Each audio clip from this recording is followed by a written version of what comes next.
Communities across the province, as we know, are facing a housing crisis that is decades in the making.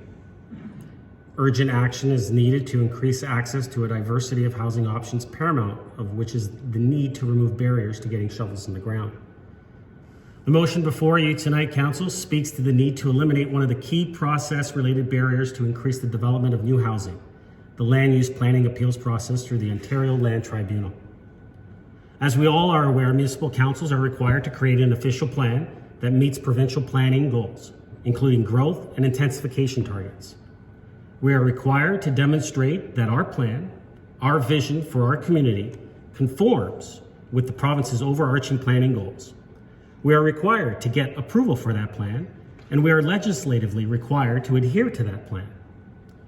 To get to that approval stage, a municipality has to go through exhaustive, administrative, and consultative processes designed to ensure that everyone has their say in the final plan. And as we're fully aware through our update currently happening, this process can take literally years. At the end of all that, consultation with key stakeholders, and after we, as a council and as a community, have spent hundreds of thousands of taxpayer dollars, we arrive at a plan that serves the dual purpose of meeting the province's planning goals and policy statements and our community's long-term planning interests. So what then is the role of the Ontario Land Tribunal in this whole process? Is it to support municipalities in upholding their approved plans and to support growth and development that is appropriate to the community within which it is planned? No, it is not.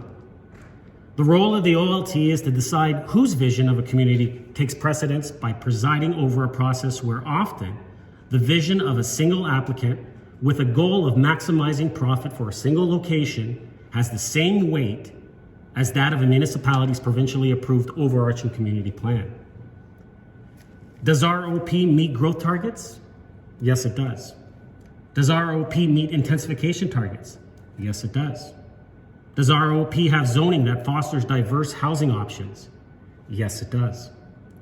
Have we ever denied an application that complies with that plan? No, we have not. In the past 10 years, Aurora has been appealed 30 times because we didn't approve an applicant's demand to allow what isn't allowed. Appeal after appeal, quoting intensification as the planning policy rationale for demanding more than what is allowed. Yet, the December 2021 Ontario Auditor General's report states that Regional Municipality of York met the intensification targets every year from 2015 to 2019. So we are meeting our intensification targets, just not where the applicant can make the most money. Our current OP requires 25% of all units to be affordable. Are they being built? No, they are not. And they won't be as long as the OLT has the power to ignore local municipal planning decisions. The existing planning appeals process mandates that municipalities follow their plan, but allows applicants to ignore it entirely. Any decision of council that fails to follow law or process can be appealed in a court of law. So I ask, why are planning decisions any different? Why are applicants allowed to appeal a council planning decision simply because they don't like it?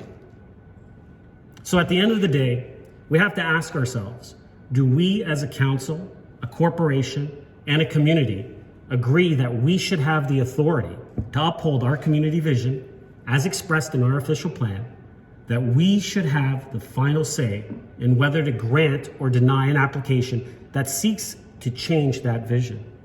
Or do we agree that an unelected, unaccountable, unappealable third party should decide? It truly is that simple. Profit-driven planning doesn't build our community, it builds someone else's bottom line. So I respectfully ask council, let's send a strong message that it's time for a change. If we truly want to take action to address the housing crisis, then let's take the first step in fixing this flawed and broken land use planning system and request the province to dissolve the OLT. Let's give municipalities the authority to uphold their official plans, and let's get back to building our future together today. Thank you, Mr. Chairman.